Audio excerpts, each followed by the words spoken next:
All right, 3, 2, 1, we're rolling.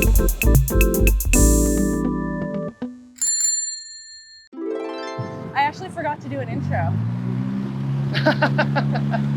Well, All right. Now tough no luck. time like going uphill, right? You're huffing extra hard. Yeah. Okay, so hi, I'm Veronica from Urbane Cyclist. And I'm Owen. We're doing Tandem Talks. Today we're doing Bloor West. Tandem Talks is a video series where we are getting on the tandem bicycle and talking. Sometimes to each other, sometimes to other people. All right, we're going left. Thought they had time, I tried to give it to them. Proper Bloor West. It's hard to see a bicycle when you're only looking for cars. That's true. Double rider on a micro bicycle. They want to be a tandem too. Bump. Hui, hui. Oh. That always scares me so much. What's that? People like are double riding on like very Questionable things. yeah, like bikes that are not even meant to support like a heavy set person. Yeah. You know what I find interesting actually? I remember reading like Highway Traffic Act stuff, and you're not technically supposed to ride two to a bike. And I was like, where do tandems even fit in that? Two to a bike? Yeah, you are. Yeah.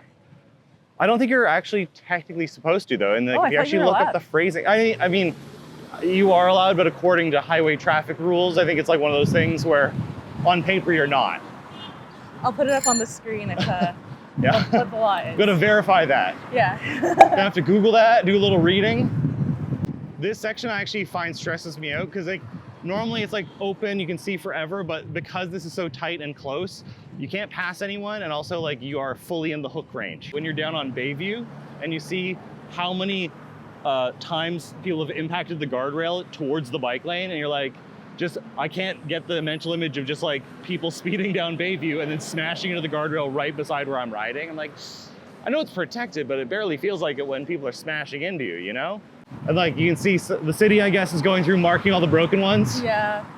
You know what? I like that they're noticing. That's pretty good for me, right? We can't fix everything, but as long as we're keeping an eye on it, it feels better. You got a bump here. Whee!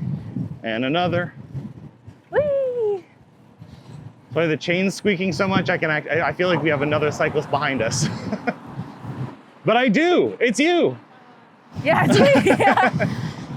I kind of wonder if it's ever gonna be in the agenda to actually make elevated bike lanes, because what I do notice— I feel like that would be so challenging. It would be, but the thing that I notice more than anything is there's a ton of elevated sections for level crossing, for loading, and it's like, right. That indicates to me there's a need for like not having level with the pedestrian area. Yeah. Downhill on the tandem. All right, but will they stop us? Braking slowly. Huh? All right, we're shifting down a little here. Let's pedal. We're gonna cut in. Trust.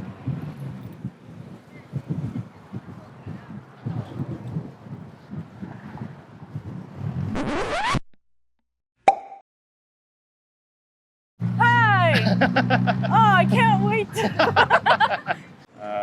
Okay, well, they are going, they're not go. going. Thank you. Hey. We have right of way. Yeah. He looked happy about it. Happy. We brought joy to his day, so I'm not mad at that. Yeah. Just on this thing. All right, so this is exactly what I was talking about. Like, you have all these crossing areas that are, you need the loading to be level, but they just put in these weird plastic things. And they also tend to get destroyed by the pump or the plows in the winter. So it's like they've been getting very temporary. They don't feel like there's really any commitment, which is why I find it's like, it always feels like a half step. It's like, you're still at grade with cars. Yeah. And it's just like the minimal stuff to add to the road so they can revert it back if they want to. I saw recently when I was riding, I was going through a protected intersection. Where was I? I'm drawing a blank on where I was, but this poor driver, they were so lost. They thought they were supposed to go on the inside, so they actually went just through the bike infrastructure. And I was like, it's painted bright, like purple and stuff. Like, yeah, I don't know. It's just one of those things, you're like, it's so obviously wrong, but it looks pretty awful. And that's not a stop. Oh yeah, okay, sure. And through all the no, so And that's also why they put the island, so people don't cut the Yeah. corner like that. So one of my pet peeves is how many people pull in front when you have the right of way while they look where they want to go, not where there's people coming from. And I will say that's probably like half the people who run stop signs to try to turn right into like thoroughfares. Wow, this is fast. Oh, that's a cool car. Woo! Woohoo! This is a real Hillbomb right here.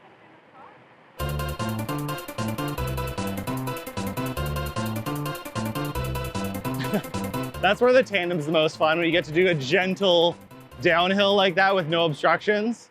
Ironically, it's a Toronto vehicle. Truck in the bike lane. But we have a lot of room to go around because of this buffer zone. Whew. Whew. I still don't fully trust it though, because people have been killed just because people drive over paint. It's true. Oh, and it's the city of Toronto Oh, it's one multiples too. Do I have to call 311 for that? Yeah.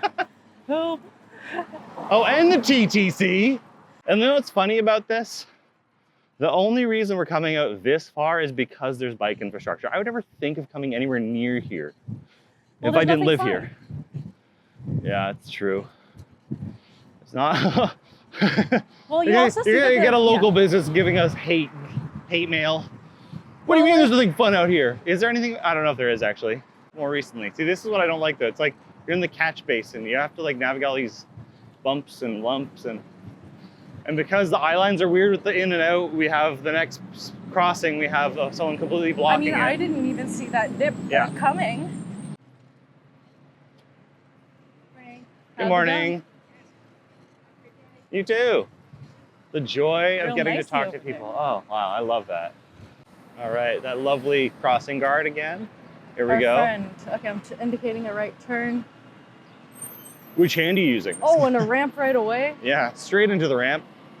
Are we gonna go around it? Nope, we're going up it. Okay. Okay, and somehow this person, that's how they do a left-hand turn. It's interesting. I think actually that is probably one of the standout things about this whole area. And the amount of raised little sections. Yeah, which to me shows a fundamental flaw in their design. All right, we got a ramp here. Here's Islington. Oh my God, I gotta do a ramp supercut. This is insane. Oh. Also, really vibrated to ride on. I don't actually like the ramps. Is this the end of the bike lane? No, it apparently continues. What the? You know, this wasn't that bad. In my mind, Islington's far as... It is. We've been riding for like an hour. We are... we are out there. Oh, another ramp. Oh my God. And like, look at this pipe. What is this? I'm sorry, this is foolish. Ugh. It's also like where we are, like, why do you even have ramps here? Why don't you just level it out? They just don't want to do anything permanent. They'll rip up every corner. I mean, there's that threat, like, we could take this away any All right, second. here it is, here it is. We got 10 seconds, we're going. All right. We're doing it. Woohoo! And in the bus stop. Oh, this is a very narrow bike lane. See, this is also that kind of like afterthought bike infrastructure. A rough cut here, and then, oh God. Oh. Full of dirt too. I'm sure this floods super bad. That's why it's full of grit. Oh God. Onto the subway. Oh my God. And see, nice infrastructure would have a widened walkway that is also shared with a bike. Because like there's no reason for a bike to go down to the car grade. No. Like the car grade is that so you can put semi trucks and stuff and box trucks below it. That's not even a Toronto bus. We need to leave now. Yeah. Where the hell are we? We're in Mississauga. Where the hell are we? I've actually ridden here before. I'm a Saga man. That's fair. Coming out as a Saga man. Resurrection. All right. I'm recovering as a Saga Everyone man. honking. Yeah. Oh, that looks. Yeah, that person's. Holy shit! It. We got to turn around. We do need to turn around. Holy shit! All right.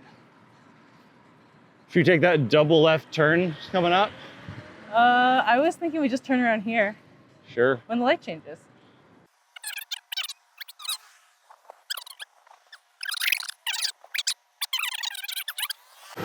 That definitely doesn't feel welcoming out there, but it is raised finally. Oh my gosh, we had to go The one out thing to we were asking Mississauga for. for a raised bike lane. Yeah.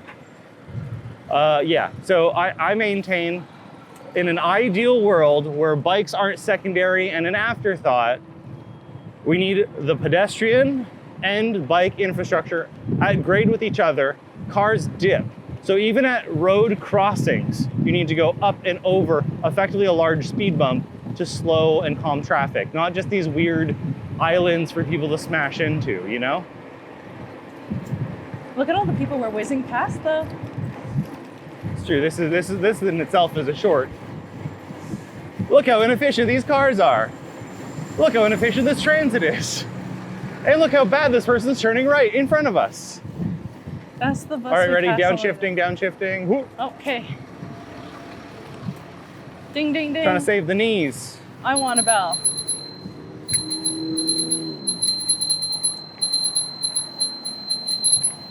Oh. I was really worried Only that bike bus. was gonna I think go. I think our party bus here qualifies as a bike bus. We're a bike bus. There's someone creeping.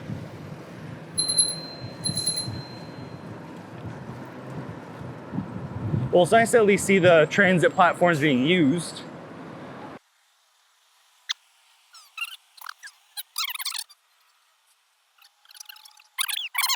I mean, at least the bollards look fresh. You can tell how new they are because they haven't Well, been they've been scraped unharassed. yet. Also, they at least did have the one on the right here to point you in the right direction.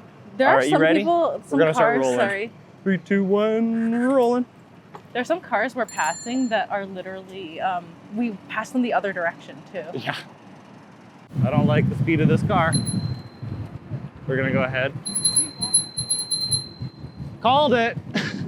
It's funny, you get that sixth sense of this person's not going fast enough for traffic.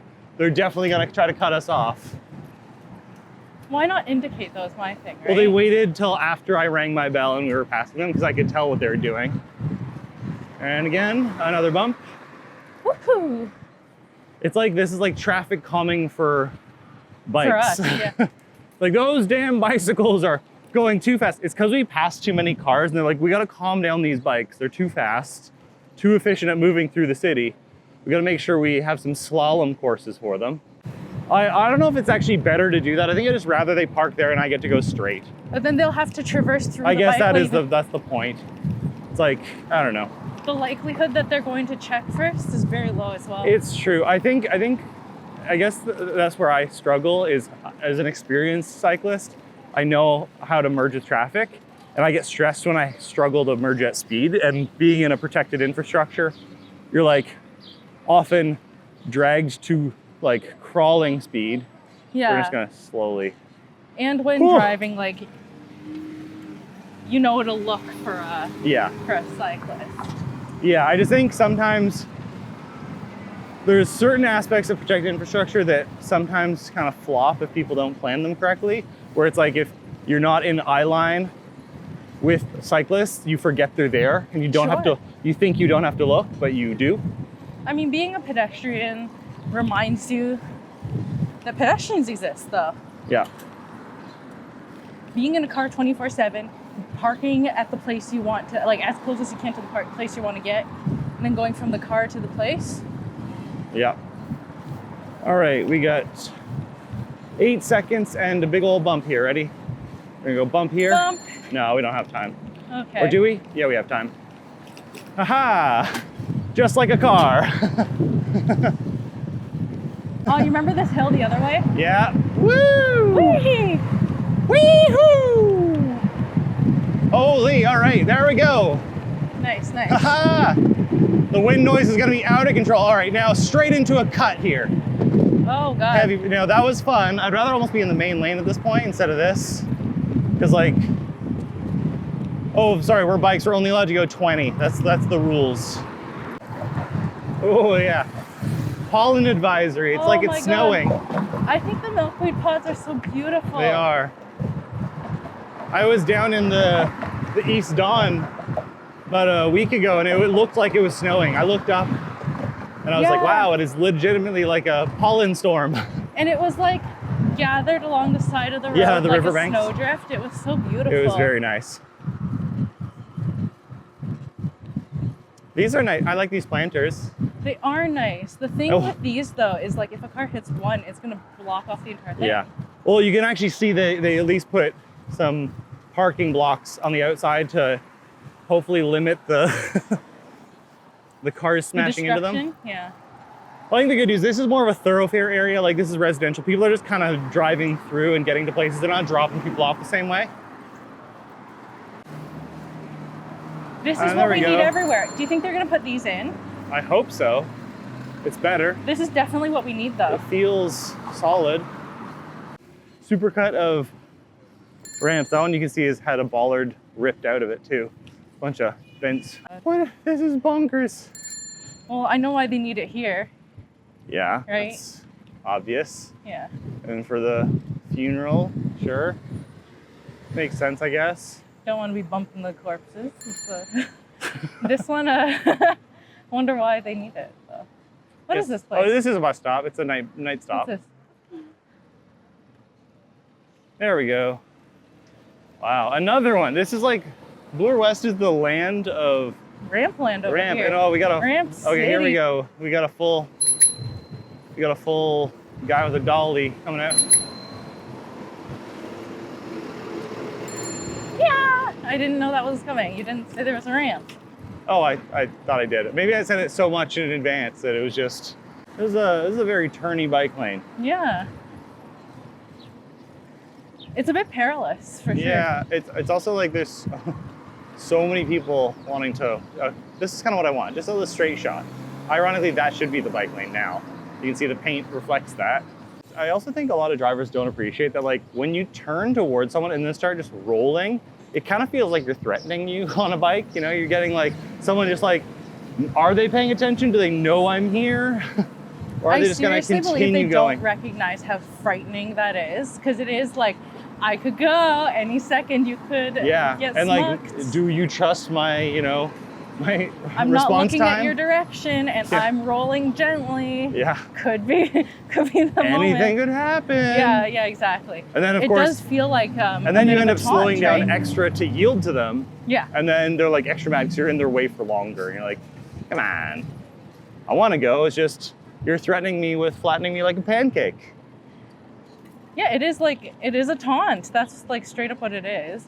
But I think they're just like, oh, you know, they see that I'm stopped, rolling gently.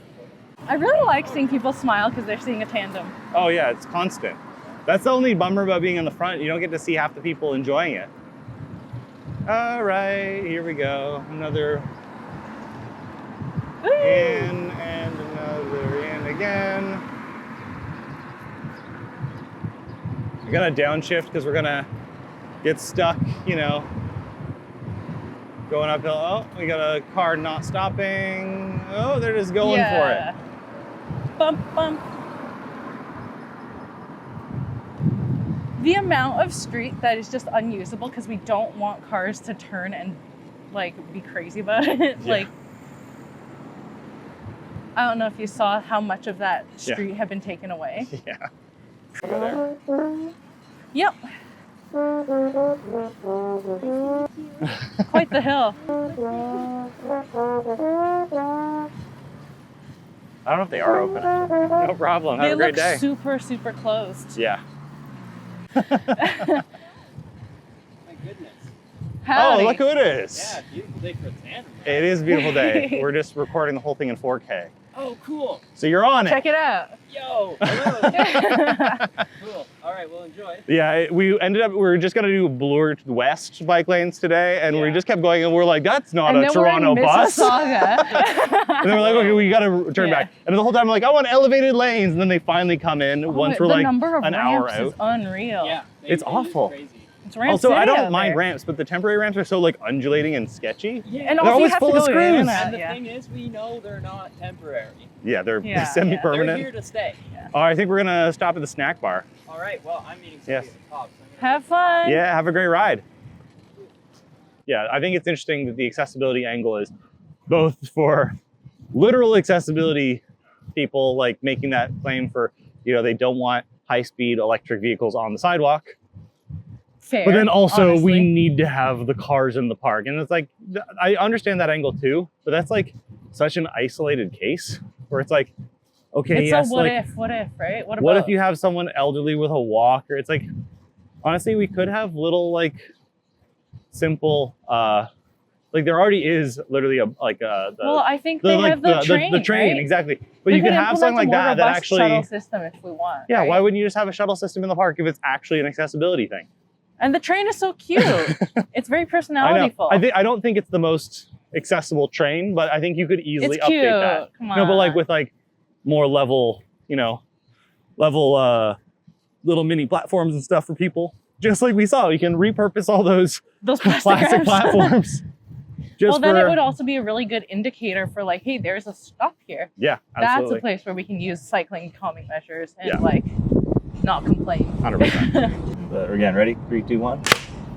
We are now turned around back in High Park after making it all the way out to Mississauga, just to Islington, or just past Islington to Resurrection. And we're just going to talk about a few things that we saw. The most noticeable thing, I think, the ramps.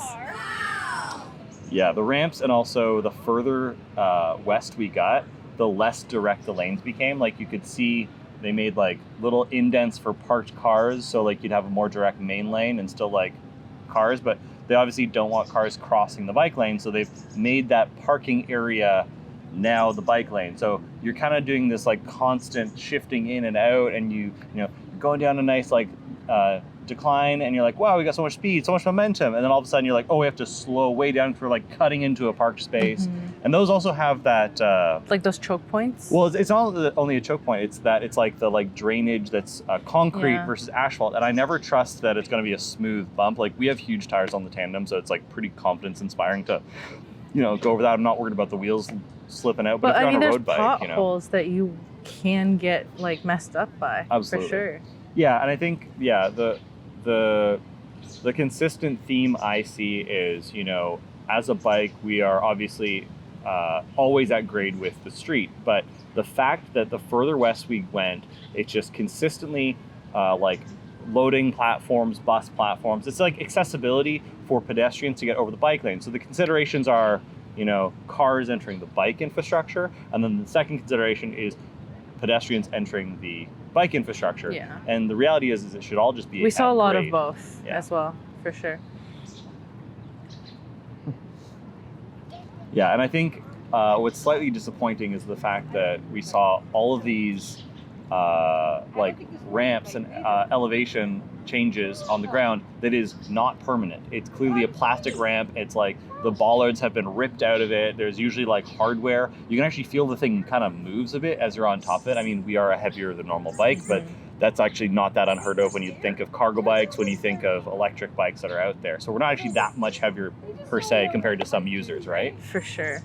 We only saw one like proper concrete permanent ramp, and it would be great if we had all concrete permanent Or it ramps. was asphalt. It wasn't even concrete. It was just like a pile of asphalt effectively, but it felt way more solid, and also it shows a commitment to the lane. It's like this lane is not meant to be ripped up again.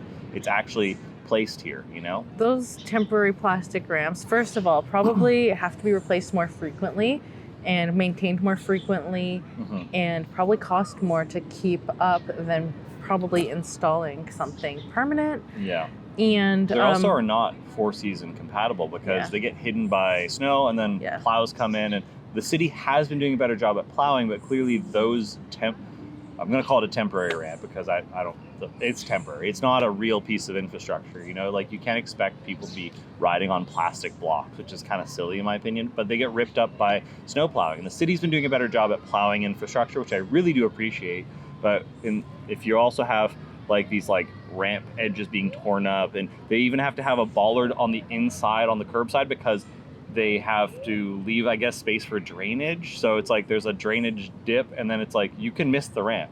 Theoretically you could miss the ramp. And I think for a less experienced cyclist, it's also pretty easy to miss the ramp. There's nothing guiding you directly Yeah. onto it. It is kind of placed haphazardly, and you're supposed to know how to get on there. Some of them are really short too. It's like barely a bike length, for and sure. you're like up and down. It's quite jarring. And I mean, someone was talking to me recently about like, having a stiff back, and it's like all of a sudden like all these ramps, it's like, it's not smooth. Like it's kind of a silly thing to keep adding to expect the cyclists have to go up and down and up and down. The other thing I will say is they've clearly done enough reading to know that like a protected infrastructure or intersection rather is a good thing to add. So they paint a thing, they'll put one bollard or two bollards in the intersection, but I find more than that, it doesn't look like enough of a deterrent for a car to not hit it. Like, and I have seen the flip side where you have the little island, and that's confusing for everyone because everyone has to kind of migrate and move. But the whole point is to reduce the car speed to allow the, you know, them to yield and actually see the cyclists coming. But the consistent issue I feel with a lot of bike infrastructure is you're hidden by a wall of cars, usually parked, and you kind of feel like you're trapped in this little track. You know, sometimes it's wide, it's comfortable, people can pass. You know, we were riding along High Park, and it's a gentle incline, and you know, we're not super fast going uphill. Obviously, we're taking our time, and people are like passing. We have to like inch over, and like we're almost pedal striking on the curb just to allow space for one person to pass us, which is like, it sucks. Like, I don't want to be blocking the bike lane just by like taking my own time. Especially when it's hot like this, like it kind of feels like you're just getting in everyone's way. But something I was going to add about the ramps too is because they are plastic, because they are temporary. It's not just saying the ramp is temporary. It's saying, I think it communicates visually, like we could take this away at any moment. We being like the city, whatever. Like we could take not just like these ramps away, we could take these bike lanes away, and we have no intention of making these permanent, etc. Same thing with the protected intersection. It's just paint and a bollard, so it's like what they put like 8 screws in the ground. A few screws and it's gone, right? I think, it is not about like the intention, like the actual intention or whatever. It's about like what it communicates, and I think it communicates like this is not significant to us. I think what we're missing at this point with just like the GTA infrastructure is a consistency of standards. Like a plastic ramp should that looks to me like something that you'd put in for a summer, not something that's going to be likely there for, I'm going to say minimum half a decade, if not more. Because like it's like cool, it's new, and like they don't really want to commit. It's like this.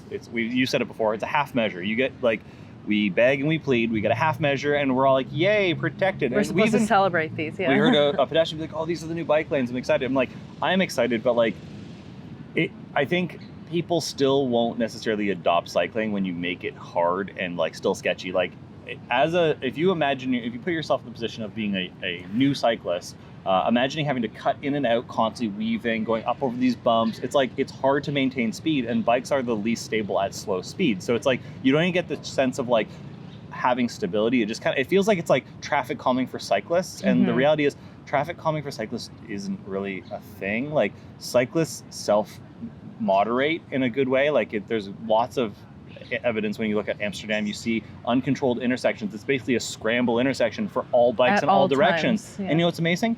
They figure it out fine. They can yield to each other. It's a very natural speed to travel.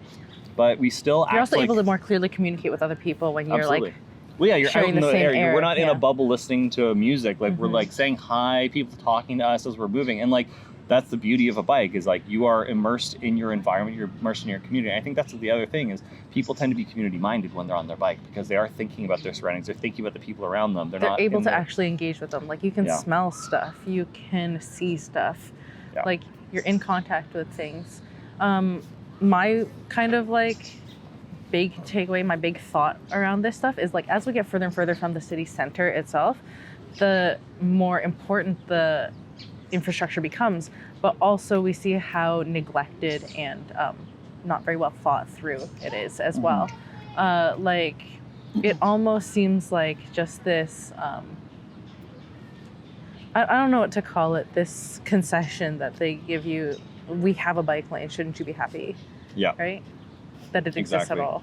It's true. I think especially like, I think a lot of people say, oh, it's great, like Toronto's got bike lanes, and it is great we have bike lanes, and it's like, it's a starting point. I'm happy we have bike lanes. It encourages people to move, but I think Toronto is famous for being just kind of like a little behind the curve. We're like a little slow to adopt things, we're slow to implement things, and like, it's great we finally have the bike lanes on Bloor. Happy about it. But really happy to see that it's extended past Islington too. That was really exciting. I didn't expect it. We would have never gone that far if there wasn't the bike lanes. That's the only reason we went out that far. And we were like, oh, this is refreshing. We thought that it stopped sooner too. So. And my complaint along the whole way was, oh, I really wish it was just elevated, and I want them to be at grade. Like, I feel even a pedestrian crosswalk should be at grade. Like, we shouldn't, if we're talking about accessibility beyond just cycling, having basically pedestrians be at a higher grade matched with cycling. And then cars, when they enter a pedestrian crossing, they should be lifted up to calm them. You know, you don't need cars going full speed around corners. That's the most dangerous, you know, moment in a car, is when people are ripping around corners. And we're talking about the rights on reds. Yeah. More often than not, I'd say probably close to half the drivers I see out daily to day when I'm riding around, they don't stop at a red light. They act like it's a green and just swing around, or they just look the way they want to go, and I'm coming with the right of way with the green light, and I get cut off mid intersection. And of course, I'm the one at fault because I'm the bike, and everyone likes to blame bikes for everything that goes wrong. But I just think you know, don't get us wrong. We like bike infrastructure. It's just, I think a lot of people think, oh, it's a bike lane, it's good, because they've never seen what a real properly thought out bike lane looks like. So it's like, we got a kind of mid-level kind of okay lane that the people who are already biking are going to use it. Some will be happy. Some people who are experienced don't even like bike lanes because they feel kind of trapped by them. And I don't disagree, because you're trapped by a curb, and you're trapped by, like, either there's paint so there's no protection from the cars, or you're kind of stuck and like, hey, some other person chose to like stand in the bike lane, and you're like, well, there's nowhere to turn. You either have to dead stop, maybe there's a cyclist behind you. Basically, is like, it's like we're saying, it's almost like being on a highway. You know, it's like, oh, it's a highway and it's only like 1.5 lanes wide, and there's more than enough for 2 people, or 2 lanes really. One thing about cycling that is to our benefit is we have the option to hop off the bike and just walk around. If you're in a car, you are trapped in that space, right? Something else we were looking at on our way here was the amount of like physical space we have taken away from both cyclists, pedestrians, and cars, just because we want to stop cars from doing like unreasonable maneuvers. Like large sidewalk these cutoffs with like reflective bollards, plastic bollards on them. And then that is just space for no one. That is dead space, just because we don't want cars swinging around and doing things in an unreasonable way. Like, I think what we saw too is actually there wasn't as much construction as I was expecting. Historically, Toronto will, you know, they make a bike lane and make a piece of infrastructure, and we're all excited, we celebrate it, and then almost immediately after, you know, a condo's getting built and they shut down the whole lane and you can't get by, and you're like, what the hell? You know, it's really frustrating. And I was pleasantly surprised there was less closures than expected. We had a couple bike lane blockers, but like ironically too, like a Toronto truck and a TTC van for some reason parked squarely in the bike lane. But no, I'd say that was overall pretty pleasant. Also, not too many close calls or anything. I do think it's an interesting experience riding a tandem bike in the infrastructure, because it kind of puts you like, you're taking up as much space as you possibly can. Well, no, but it's also like, you can't jump a curb as easily. You can't dismount as easily. So if you imagine like true like bike accessibility, you got to think of it like wheelchair accessibility. You know, you need level ramps, you need smoothness, because if you truly want people to accept biking as a car less or a car replacement kind of mode of thinking, you need people who are going to be like taking their kids in cargo bikes that are probably too heavy to lift up a curb, you know, with load. Like, can you imagine if there's a blockage in the bike lane and you have to watch like a mom unload her kids and then like struggle to lift maybe like an 80 to 100 plus pound bike to get up and around something? It's like, no, you need a level ramp. You need and also think of how awful those ramps would be on like a front loading cargo bike loaded down. Like, it's basically just making it less good by having this kind of sloppy infrastructure. So, you know, I think on we a wouldn't normal need bike, all these ramps if everything was level. So I also feel like the issue of feeling trapped in the bike lane, like a lot of cyclists don't like them because they feel stuck. If you at least are at level with the sidewalk, you can at least roll somewhere safe, you know? You don't have to worry about that kind of change. And you see, you know, in a like well thought out, proper bike-centric infrastructure, not car-centric infrastructure like we have with bike lanes, often it's actually level even to the cars. Like, you'll have literally raised and it just ramps down to the car. Because it's like, you can, I think the way people drive here... coming back to accessibility, that is also better, because a lot of people who drive are not able-bodied, right? They do need to have like a reliable, stable platform to step out onto, or maybe like if you are a wheelchair user, like a place to load and unload, right? Exactly. And that's one thing we get into here is like, if you've ever had to help someone who has limited mobility getting in and out of a motor vehicle, you're like looking for a ramp somewhere. Yeah, you're like, these spots are jokes. And that's also why we had to go over like a comical amount of weird loading plastic boxes, because we just refused to accept that like the way we've designed curbs versus roads is kind of flawed, and no one wants to be the person saying, hey, maybe we should reevaluate how we have pedestrian and road space entirely. But that's what places like Amsterdam did. They rewrote the basically the rules and said like, we need to have priority for people, you know, and that's what they've done. And instead of trying to do it all at once, because there still is infrastructure in Amsterdam that's not that far off from what we have, but every time they redo it to a certain standard, and that we don't have those standards to basically hold anyone in that power accountable for what they're doing. You know? I mean, the range of people who are able to like use cars as their main mode of transport is very, very narrow. You have to be over 16 to access a lot of spaces. You have to be abled. You have like very young kids, then you need to have a stroller. You need to have a lot of space. If you're a senior, you might need to have mobility devices that need a lot more space. So like basically, if you are between 16 to like 50 and able-bodied, you are like who everything is designed around. That's such a narrow like amount of people, and those people within that age range might also want to ride a bike. Well, we were talking too, because there was complaints, a bit of anti-bike lane sentiment right near where we are in High Park. I believe there's a seniors right across the street home right near here. But the real issue is the lights are too far apart. There's not a mid-block crossing option, and like, yeah, understandably, with the current infrastructure, if you have to drop down a curb, go up stuff, it's like hard enough to get past that. But like if you had all just cars, it'd be even harder, because you have 4 lanes of traffic just going full speed, because you know, if you don't have any traffic calming measures, people tend to go off the rails and just go well beyond what their listed speeds are. But it's funny like how doesn't it seem just counterintuitive to not connect the city to the park? Yeah, have it's also a pedestrian crosswalk. But it's also, if you think about in an ideal world, if you had like a pedestrian area, a bike area at grade, you don't need a hard curb, you can cross anywhere mid-block, because you know, jaywalking's a myth.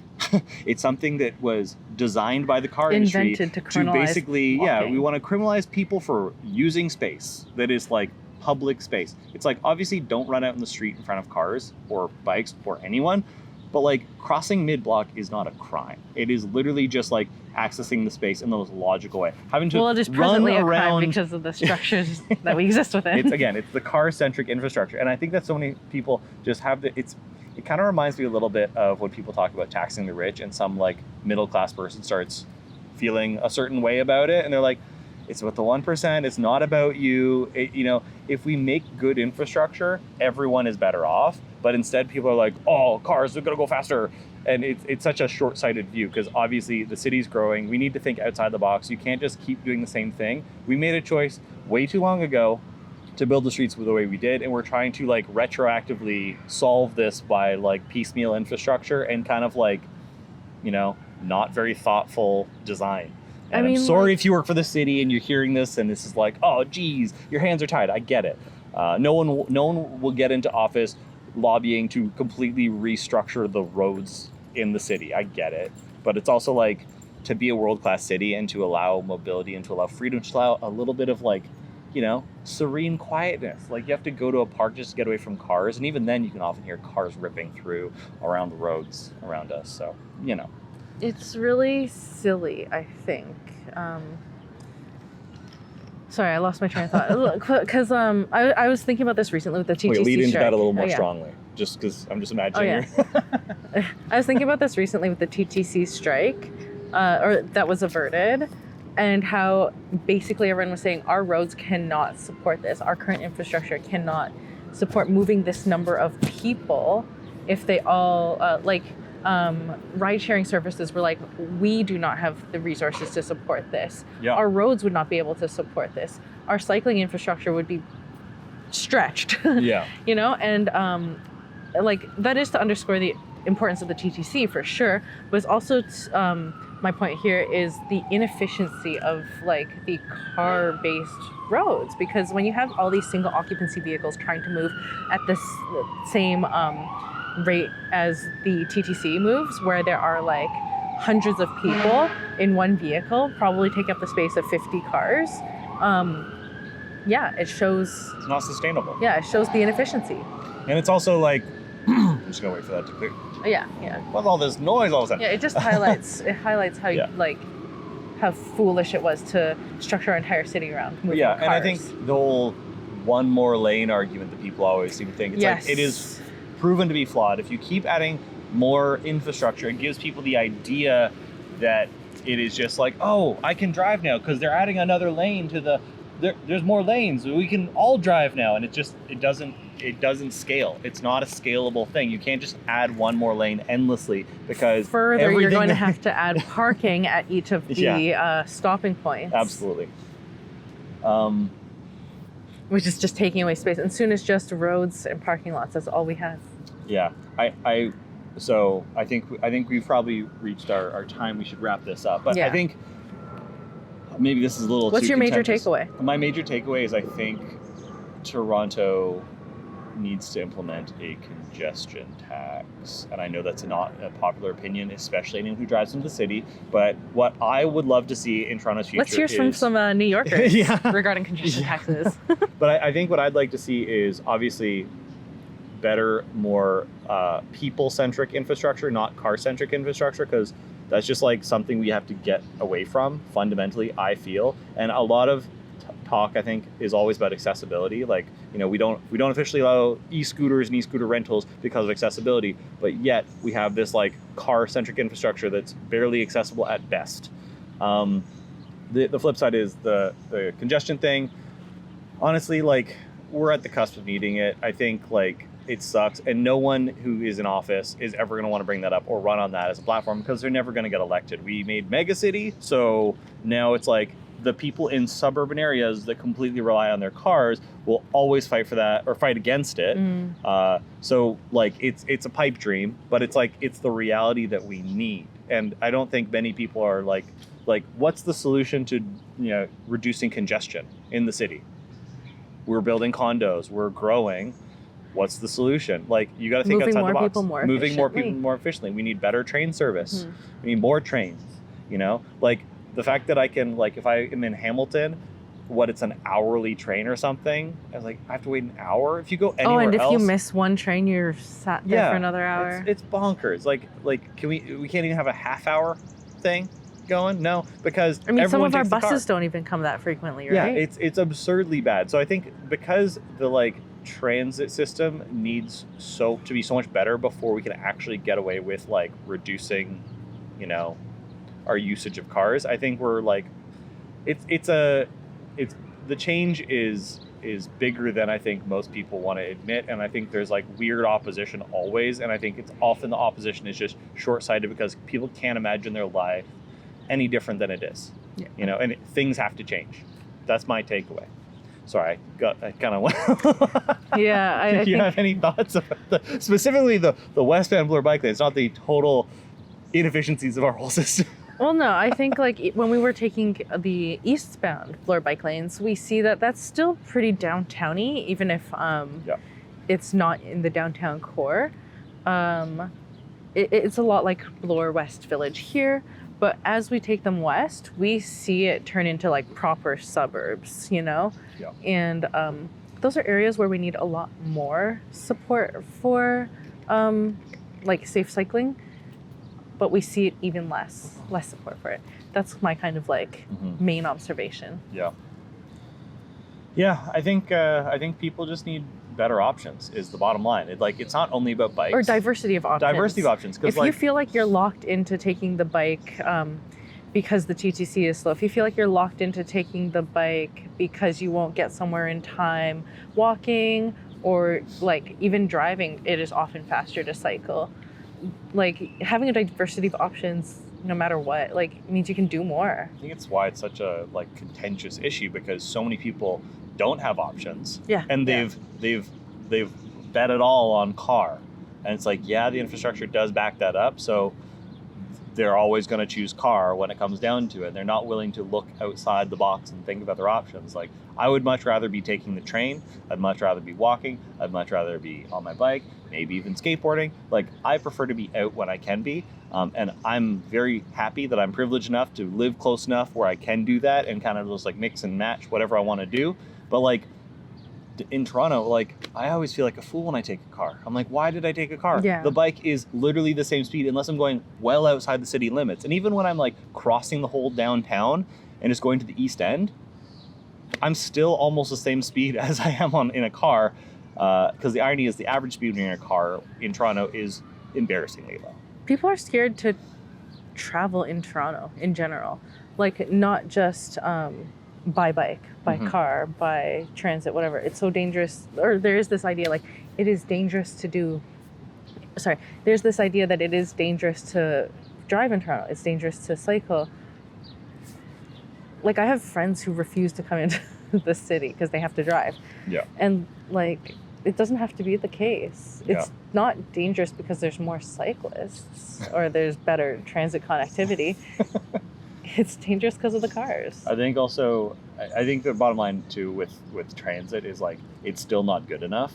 So it like... Also, it's not dangerous. It's not dangerous at all. I know, it's definitely not dangerous. Yeah. But it's still not good enough. And even the transit was built pretty short-sighted. So like our subway system is like really prone to, shut down. Like one thing happens and the whole thing kind of crumbles to a halt. So I just think we need more diversity of options. Like you were saying, it's just like, why would you choose one thing? It's like the reason I got into biking actually is because I was going to school and the transit was not reliable. I was consistently being late. And I was like, I want to have actually autonomy over my tardiness. I would like to be able to choose to not be late and actually do something about it instead of just being stuck on the viaduct looking out at the DVP and no one's moving, including myself. Well, it's like, why do I feel locked into biking, right? Yeah. Why do I feel like I have to cycle places? Yeah. It's the most reliable by far. It is the most reliable. But anyways, I think that's a good spot to leave that. I am in control of my own. Well, you can follow along. We're going to head back to the shop and let us know what you think about, we can say specifically Bloor bike lanes, but also, cycling in the city in general. Is there something you like about the new bike lanes that maybe we don't love about the new bike lanes? Or is there something you love that we just did we miss the mark? Yeah. Is there any other infrastructure you think we should check out in the future? Also, we're going to be having some guests before too long, so stay tuned for that. But hopefully we'll catch you next time, and don't forget to like and subscribe.